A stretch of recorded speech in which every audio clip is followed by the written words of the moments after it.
Hello बच्चों। तो हम एक नया सीरीज स्टार्ट कर रहे हैं बेसिक मैथमेटिक्स का फिजिक्स के अंदर। फिजिक्स में बहुत सारे क्वेश्चंस ऐसे आते हैं जिसमें आपको बेसिक कैलकुलेशन की ज़रूरत पड़ती है ना। तो बेसिक मैथमेटिक्स आपको आना चाहिए जिसके वजह से आप फिजिक्स को आप आसानी से सॉल्व कर सको। फिजिक्स के हर एक चैप्टर में आपको बेसिक मैथमेटिक्स की ज़रूरत पड़ेगी। कहीं आपको वैल्यू फाइंड आउट करना होगा, कहीं पे आपको सीरीज का सम निकालना होगा, कहीं पे आपको एंगल फाइंड आउट करना होगा, कहीं आपको ग्राफ एनालिसिस करना होगा। तो इस तरीके से आपको बेसिक मैथमेटिक्स की ज़रूरत पड़ेगी और बेसिक मैथमेटिक्स जेईई और नीट के फिजिक्स में किस तरीके से यूज होता है, ये हर एक कॉन्सेप्ट को मैं अच्छे से बताने वाला हूँ। तो ये जो सीरीज है इसके अंदर बेसिक मैथमेटिक्स में क्या क्या कौन कौन सी टॉपिक पढ़ेंगे, चलो देखते हैं यार।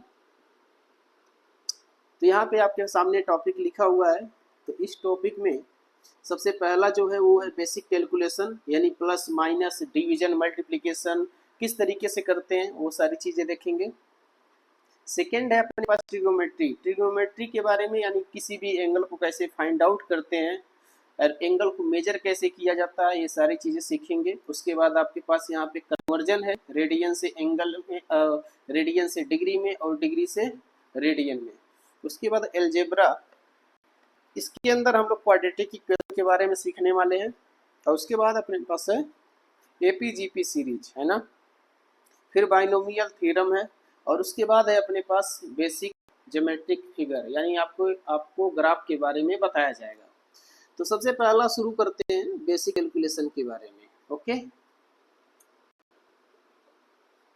ये बेसिक कैलकुलेशन, इसके अंदर प्लस कैसे करते हैं, माइनस कैसे करते हैं, मल्टीप्लाई डिवाइड, ये सारी चीज़ें किस तरीके से होती हैं जो आपको बिल्कुल बेसिक से पता है ना, कुछ नया नहीं है। अगर आपको ऑलरेडी ये सारी चीज़ें आती हैं तो आप इस वीडियो को स्किप कर सकते हो और नेक्स्ट वीडियो से आप देख सकते हो। तो चलो मैं ये मान के चलता हूँ कि मान लो यार कोई तो स्टूडेंट ऐसा होगा जिसे इस सब चीज़ों में भी कन्फ्यूजन हो सकता है। तो ये छोटा सा ही वीडियो होगा लेकिन ये सारे कॉन्सेप्ट क्लियर हो जाएंगे आपके। तो बेसिक कैलकुलेशन कैसे करते हैं, नीट वाले बच्चे अक्सर इसमें कन्फ्यूज होते हैं, है ना। तो चलो मैं सबसे पहले यही बता देता हूँ यार बेसिक कैलकुलेशन में। तो सबसे पहला अपने पास है एडिशन। एडिशन एडिशन में क्या करते हैं, मैं यहाँ पे थोड़ा चेंज कर लेता हूँ।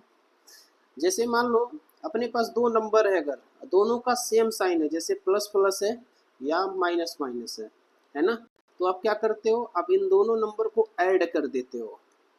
ठीक है। अगर अपोजिट साइन है, जैसे मान लो हमारे पास एक प्लस है दूसरा माइनस है, या पहला माइनस और दूसरा प्लस है ना, जब भी अपोजिट साइन होगा तब क्या करते हो, हमेशा सब्ट्रैक्ट करते हो। ठीक है। जैसे मान लो फॉर एग्जांपल अगर मैंने एक नंबर लिया 5 का और मैंने इसको 3 से ऐड कर दिया, तो आप जानते हो यार इसका एडिशन ये 8 होता है। लेकिन सवाल ये है कि ये काम कैसे करता है, ये इसका बेसिक अप्रोच क्या है यार। बेसिक तरीका ये है, किसी भी नंबर के सामने जो साइन लिखा हुआ है वही उस नंबर का साइन होता है। यहाँ दिख नहीं रहा, इसका मतलब यहाँ प्लस है, और 3 का जो साइन हो क्या है, ये प्लस है। जब दोनों का सेम साइन है यहाँ पे, तो आपने क्या कर दिया, इसे ऐड कर दिया। ठीक है। वैसे ही मान लो मैं कलर चेंज करता हूँ।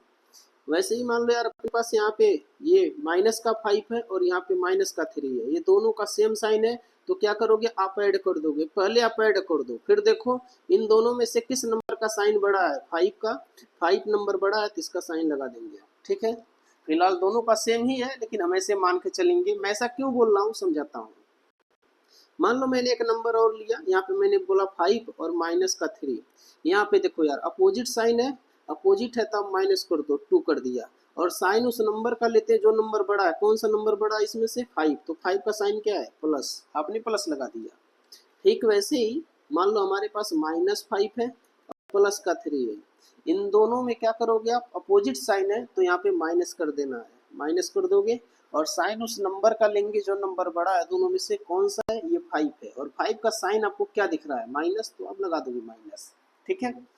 हम हमें यहाँ पे लिखेंगे क्या, कि sign always take sign of big number. ठीक है। यानी जो है साइन हमेशा बड़े नंबर का सिलेक्ट करते हैं, ये आपको ध्यान होना चाहिए। ठीक है, ये बिल्कुल बेसिक है। इसके आगे चलते हैं। इसके आगे है मल्टीप्लिकेशन। मल्टीप्लाई कैसे करते हैं,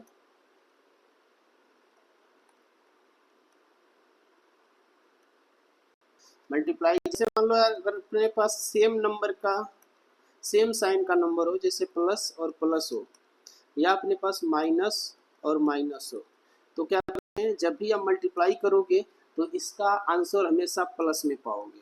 ठीक है, अगर अपोजिट साइन हो, जैसे एक प्लस है और जो दूसरा है वो क्या है, वो माइनस है, या पहला माइनस है और जो दूसरा सेकंड नंबर है वो प्लस में है, तो आप जैसे ही मल्टीप्लाई करोगे तो ये इसका आंसर माइनस आने वाला है। फॉर एग्जांपल मान लो मैंने 5 लिखा और मल्टीप्लाई 3 लिखा, तो ये देखो ये भी प्लस में है और ये भी प्लस में है, ये दोनों नंबर कैसे हैं, प्लस में है ना, तो ये इसका आंसर कितना जाता है 15, प्लस का 15। अगर अपने पास ये -5 है और यहाँ पे माइनस का 3 है, तो ये माइनस और माइनस जो नंबर आपको दिखाई दे रहे हैं वो भी क्या हो जाएगा, ये माइनस और माइनस प्लस हो जाएगा। ठीक है, और नंबर का आपस में मल्टीप्लाई कर लेंगे, कितना हो जाएगा 15। ठीक वैसे ही अगर मान लो मैंने इसको ले लिया, कलर थोड़ा चेंज करता हूँ, अगर मान लो मैंने यहाँ पे प्लस का 5 लिया, ठीक है, और मल्टीप्लाई करते हैं माइनस के 3 के साथ, तो इसका आंसर क्या आएगा, ये आप जानते हैं बिल्कुल। तो यहाँ पे इसका साइन क्या है, प्लस, इसका प्लस इसके माइनस के साथ मल्टीप्लाई हो के आंसर क्या आएगा माइनस में, और नंबर का नंबर के साथ कर देंगे तो कितना हो जाएगा माइनस का 15। इसमें कोई भी दिक्कत नहीं होनी चाहिए, है ना, क्योंकि ये तो सारी चीजें बेसिक है, ये सबको आता है यार। अब आता है डिवीजन, ये थोड़ा सा इम्पोर्टेंट है यार। अब है अपने पास डिवीजन। डिवीजन में क्या होता है, इस डिवीजन को ना लिखने के अलग अलग फॉर्मेट होते हैं, अलग अलग तरीके, अलग अलग रिप्रेजेंटेशन। कैसे, जैसे मान लो यार मैं पहला रिप्रेजेंटेशन अगर आपको बताऊं तो ये बिल्कुल ऐसे ही बचपन में आपने बिल्कुल पढ़ा होगा, और इस तरीके से 2 से जब डिवाइड करते हैं 5 में, तो एक तो तरीका ये है। अच्छा, दूसरा तरीका क्या है, दूसरा तरीका ये है कि इस 5 में आपने डिवीजन किया है 2 से, इस तरीके से। तीसरा तरीका क्या है आपके पास, आप इस तरीके से लिखते हो 5 डिवाइड बाई 2, ये तीसरा तरीका। उसके बाद एक तरीका और होता है, इस तरीके से आप स्लैश लगा के लगाते हो, हालांकि ये इसका आंसर रिमाइंडर में आता है, लेकिन तो जनरली ऐसे ही किताबों में मान लेते हैं कि मान लो यार ये डिवीजन है, ठीक है, लेकिन इसका मतलब ये है कि ये रिमाइंडर की वैल्यू देती है। फिलहाल अभी ये कंसीडर कर लेंगे एक तरीके का डिवीजन है। इसमें कौन सी चीज़ें किसको रिप्रेजेंट करती हैं, जैसे मान लो 5 में आपको डिवाइड करना है 2 से, तो इस तरीके से आप डिवीजन जब करोगे तो ये 2 टाइम्स जाएगा और यहाँ पे आपके पास 4 हो जाएगा, और उसके बाद माइनस करते हैं, फिर यहाँ पे सब्ट्रैक्ट करोगे तो 1 बचेगा, है ना। इसमें कौन सी चीज़ें क्या है, किसको रिप्रेजेंट कर रही हैं, है ना। तो ये जो होता है, ये जो नंबर जिससे हम डिवाइड कर रहे हैं, है ना, इसे डिवाइजर बोला जाता है, और इसे डिविडेंड बोला जाता है,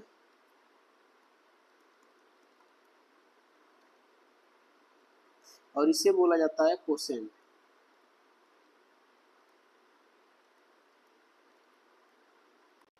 और ये जो यहाँ पे 1 आपको दिखाई दे रहा है जो बचा हुआ है, ये है रिमाइंडर।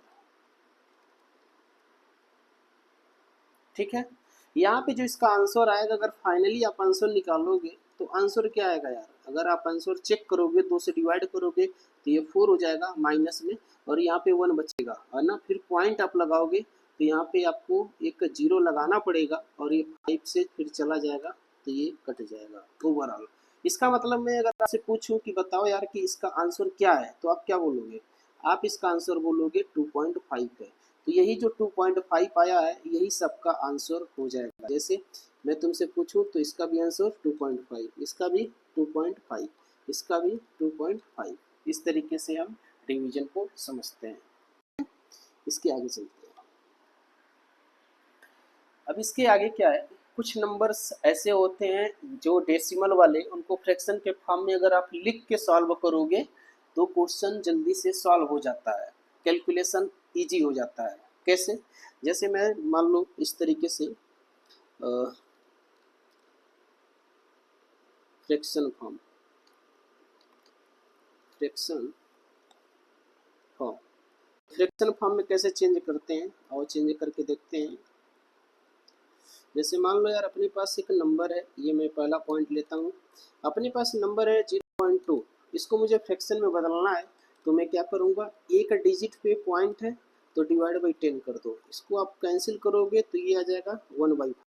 यानी आप 0.2 को आप क्या कर सकते हो, आप यहाँ पे आप इस 0.2 को जब फ्रैक्शन में लिखना होगा तो आप इसी को 1/5 रिप्लेस कर सकते हो जहाँ पे भी जरूरत पड़े, चाहे वो फिजिक्स हो, चाहे केमिस्ट्री हो, चाहे कुछ भी हो। ठीक है, ठीक वैसे ही अगर आपके पास कोई नंबर लिखा हुआ है, मान लो 0.5 लिखा हुआ, तो आप क्या लिखोगे, 5 डिवाइड बाई 10 आपने किया तो ये कट के कितना आ जाएगा, ये 2 यानी 1/2 आ जाएगा, है ना।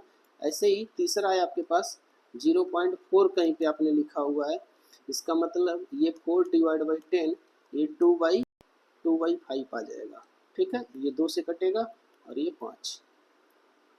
आपने कहीं पे लिखा हुआ इस तरीके से 0.75, तो 0.75 का मतलब क्या है कि यहाँ पे 75 है और ये 2 डिजिट पे पॉइंट है, तो आप 100 लिखोगे और जैसे ही कैंसिल करोगे तो ये 25 से कैंसिल होगा, ये 3 हो जाएगा और यहाँ पे आपके पास 4 बचेगा, तो इसे आप 3/4 लिख सकते हो। और ठीक वैसे ही यहाँ पे अगर कहीं पे लिखा हुआ है 0.33, तो आप यहाँ पे 33 और डिवाइड बाई 100 करोगे तो इसे आप ऐसे लिख सकते हो 1/3, है ना। इस तरीके से आप कर सकते हो। ठीक है, ये 1/3 के बराबर हो जाता है ना, लगभग। और उसके बाद कहीं पे 0.66 लिखा हुआ है, तो इसको हम ऐसे कर सकते हैं, ये 2/3 के बराबर मान लेते हैं, है ना। और एक चीज़ आप ध्यान रखना हमेशा कि ये 0.66 है, इसकी वैल्यू अप्रॉक्सीमेट 0.67 के बराबर मानते हैं और ये इसकी वैल्यू 2/3 आती है।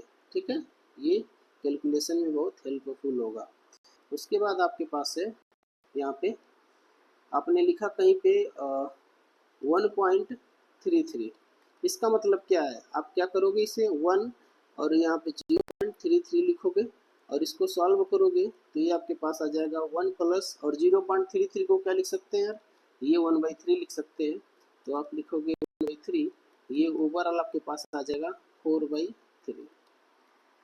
किस तरीके से इसमें सवाल आते हैं थोड़ा वो भी चेक कर लेते हैं एक बार, है ना। जैसे जैसे मान लो यार अपने पास एक सवाल लिखा हुआ है और मैंने ऐसे लिखा, इसको मैंने लिखा 4.33 और मल्टीप्लाई 9।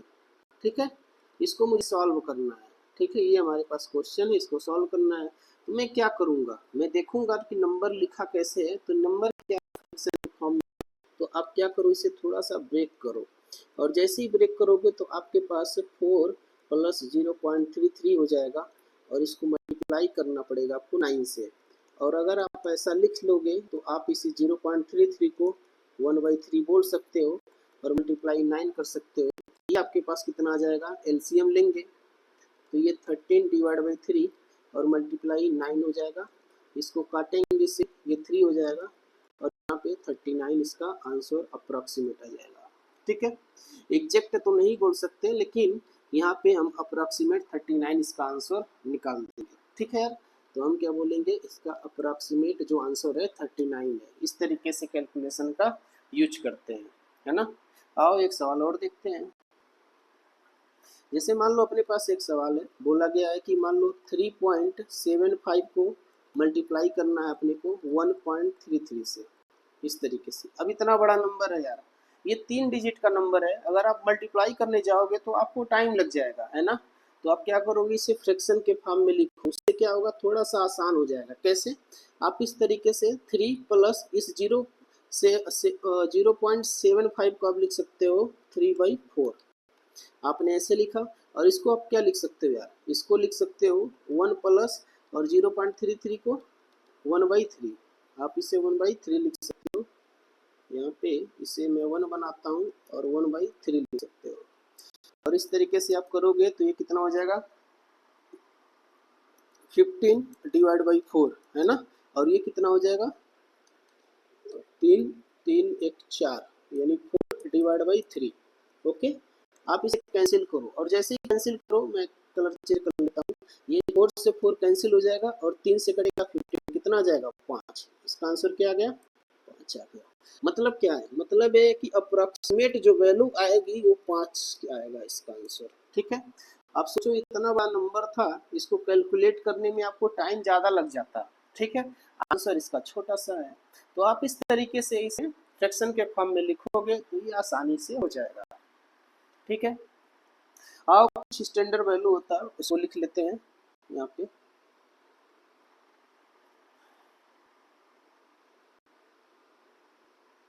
यहाँ पे तो ये आ गया, पेज अपने को ऐड करना पड़ेगा।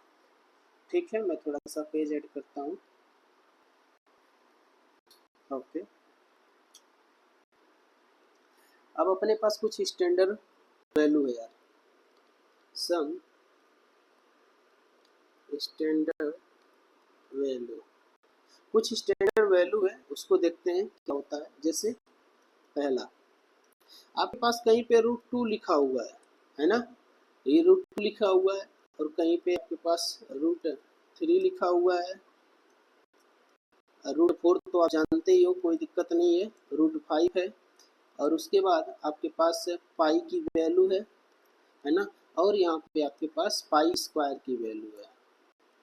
ठीक है, तो इन सब की वैल्यू क्या होती है ये ध्यान रखना होता है। इससे क्या होता है, हमारा कैलकुलेशन ना थोड़ा इजी हो जाता है। कहीं पे लिखा है √2 तो 1.414 होता है, और इसकी वैल्यू होती है 1.732, और इसकी वैल्यू होती है 2.23, और इसकी वैल्यू पाई की वैल्यू होती है ये 3.14, और पाई स्क्वायर की वैल्यू क्या होती है, पाई स्क्वायर की वैल्यू 10 के आसपास होती है ना। हम बोलते हैं कि अप्रॉक्सीमेट वैल्यू पाई स्क्वायर की 10 है। क्यों है, क्योंकि देखो पाई की वैल्यू क्या है यार, पाई की वैल्यू 3.14 है, 3 का स्क्वायर करोगे 9 हो जाएगा, लेकिन यहाँ पे 3 से ज़्यादा नंबर है तो ये लगभग लगभग 10 के आसपास आ जाता है। ठीक है, तो इस तरीके से कैलकुलेशन का यूज होता है। और कुछ चीज़ें और मैं बता देता हूँ आपको यहाँ पे। जैसे मैं इस लाइन को हटा ही देता हूँ, इसका कोई काम तो है नहीं। ओके, पेन सिलेक्ट करते हैं। कुछ वैल्यू अपने पास ऐसी होती हैं, जैसे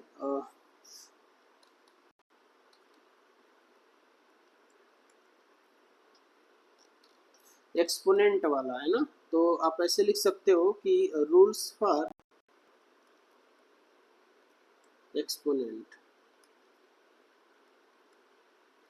एक्सपोनेंट के लिए रूल देखते हैं, तो पहला रूल क्या है, पहला रूल यह है कि अगर मान लो किसी नॉन जीरो नंबर पर पावर जीरो है तो उसका आंसर हमेशा 1 आता है ना। मतलब मैं लिख के समझा देता हूँ आपको इस तरीके से। पेन सेलेक्ट कर लेता हूँ पहले।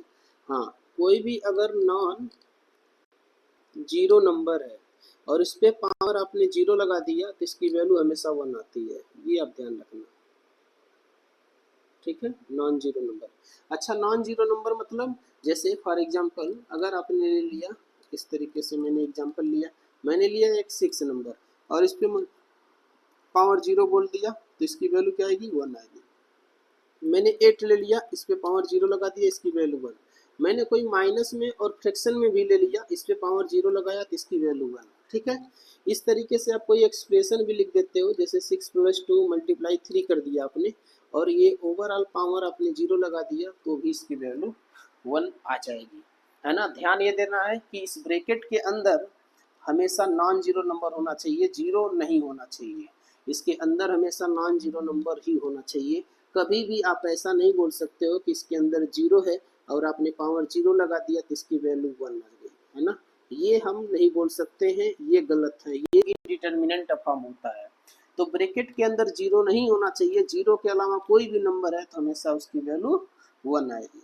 ठीक है यार, पहला रूल ये है। अच्छा, दूसरा रूल क्या है, दूसरा रूल ये है कि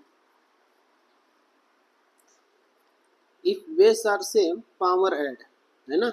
अगर बेस सेम होगा, if base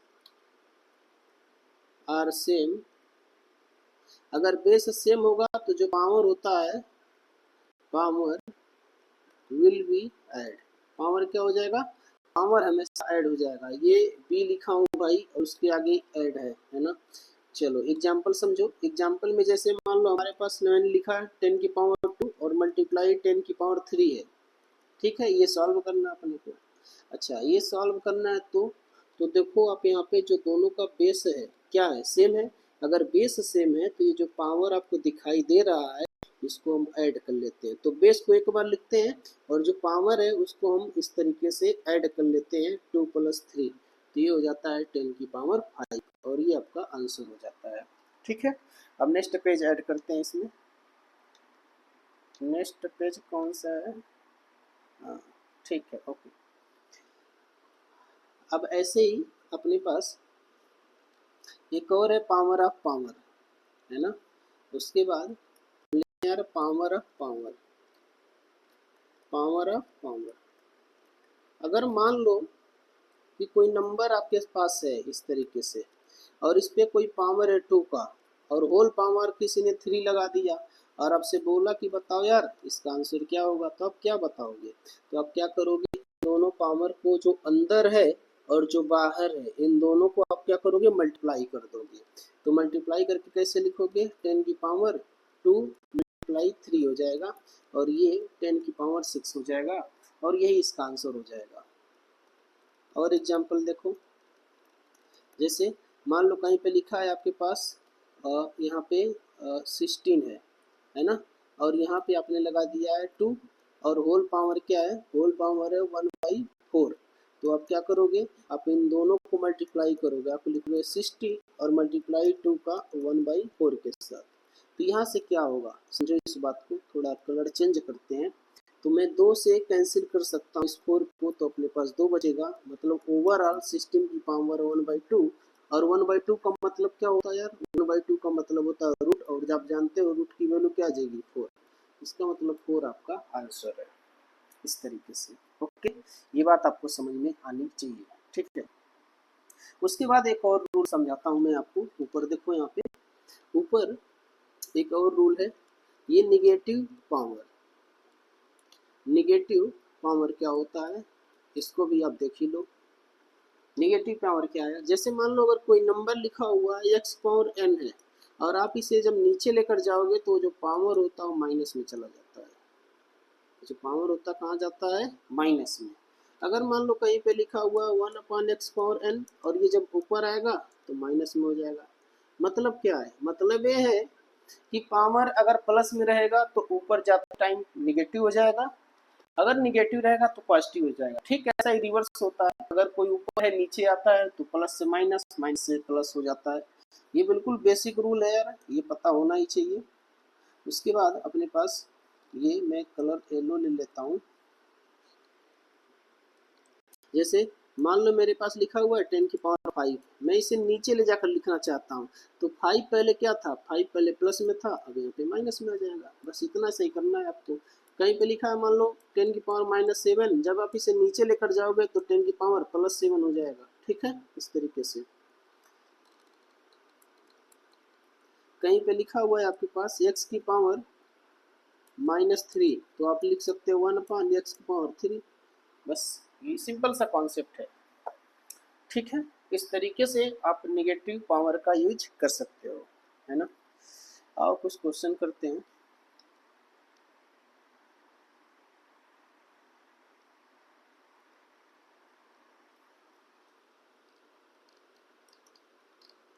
find the value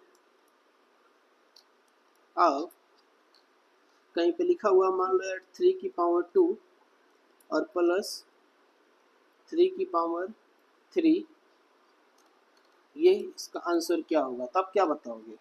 अगर मैं आपको ऑप्शन दे दूं, ऑप्शन क्या है, ऑप्शन है 27, 27, मान लो आंसर है 20,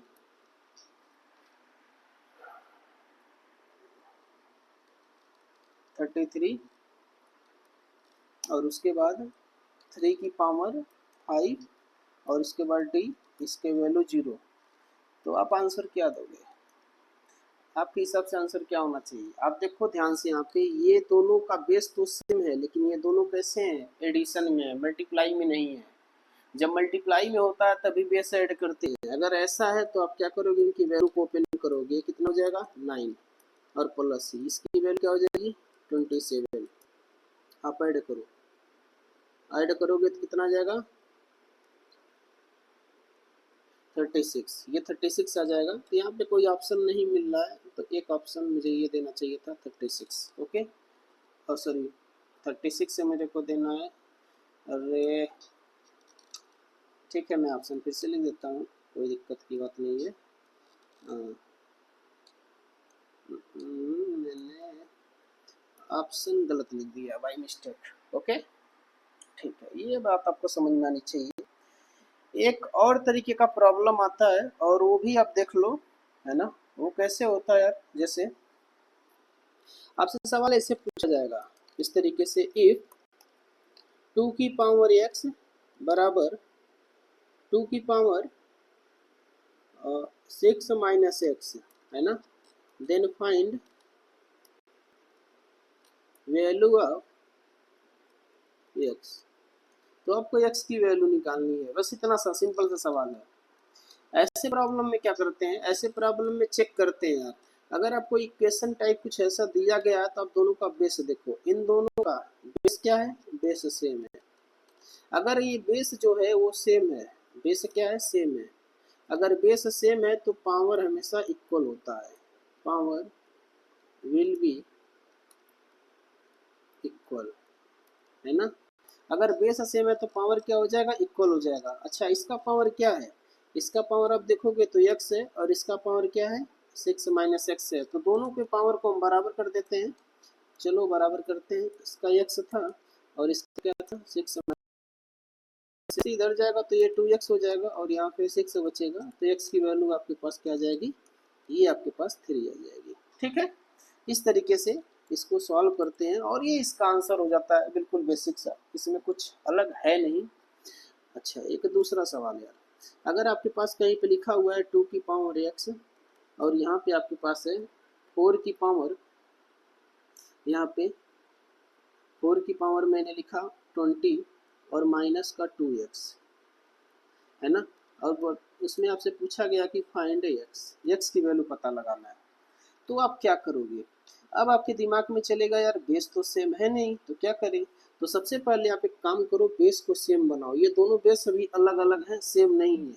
जब बेस सेम रहेंगे तभी हम पावर को ऐड कर सकते हैं, अदर कर सकते हैं, है ना। तो पावर को बराबर करने के लिए आपको बेस सेम होना चाहिए। आप लिखोगे 2 की पावर x, यहाँ पे देखो 4 को मैं क्या लिख सकता हूँ 2, और यहाँ पे इसको 2 से मल्टीप्लाई कर सकता हूँ, लिख सकता हूँ 20 माइनस 2x। ठीक है, अब आप चेक करो, अब आप देखोगे तो यहाँ पे जो दोनों का बेस है वो बेस क्या हो गया, सेम हो गया। अगर बेस सेम है तो जो पावर होगा अब ये बराबर हो जाएगा, ये जो पावर आपको दिखाई दे रहा है अब बराबर हो जाएगा। जैसे ही आप बराबर करोगे तो यहाँ पे आप लिखोगे x बराबर, यहाँ पे तो दिखाई नहीं देगा, मैं यहाँ लिख देता हूँ x बराबर यहाँ पे 2 और यहाँ पे 20 माइनस 2x, है ना। इस तरीके से आपके पास क्या बचा, यहाँ पे बचा x बराबर यहाँ पे 40 और माइनस का 4x। ठीक है, ये x इधर जाएगा तो आपके पास हो जाएगा 5x और 5x बराबर आपके पास 40, यानी आपके पास x की वैल्यू कितनी आ जाएगी, x की वैल्यू आपके पास 8 आ जाएगी। ठीक है, अगर आपको यहाँ पे दिखाई नहीं दिया तो मैं यहाँ पे सॉल्व कर लेता हूँ। देखो यार यहाँ पे आपके पास क्या है, x बराबर है 40 माइनस का 4x, ये 4x इधर आएगा तो आपके पास 5x हो जाएगा और ये 40, तो x की वैल्यू कितनी आ जाएगी, 8 आ जाएगी। ठीक है, और ये आपका आंसर हो जाएगा। ओके, तो इस तरीके से बेसिक कैलकुलेशन आपको समझ में आना चाहिए। छोटी छोटी चीज़ें हैं लेकिन इम्पॉर्टेंट है। कभी कभी आपको सवाल सॉल्व करते टाइम बहुत कन्फ्यूजन हो जाता है, जिसकी वजह से टाइम ज़्यादा लग जाता है, या सवाल में सिली मिस्टेक की वजह से क्वेश्चन गलत हो जाते हैं और जो मार्क्स आपके आने चाहिए थे प्रॉपर वो नहीं आ पाते हैं। ठीक है, तो इन छोटी छोटी बातों का आप ध्यान रखें। और इसके बाद नेक्स्ट वीडियो में, नेक्स्ट क्लास में मैं आपको ट्रिग्नोमेट्री के बारे में बताऊंगा, वो बहुत इंपॉर्टेंट है यार, उसको जानना तो बिल्कुल ज़रूरी है। आज की जो क्लास थी बिल्कुल बेसिक थी, ये हर एक बच्चे को आता है, अगर थोड़ा बहुत भी कन्फ्यूजन होगा तो इससे क्लियर हो गया होगा। ठीक है, नेक्स्ट क्लास में हम लोग ट्रिग्नोमेट्री के बारे में पढ़ेंगे। Okay, thank you.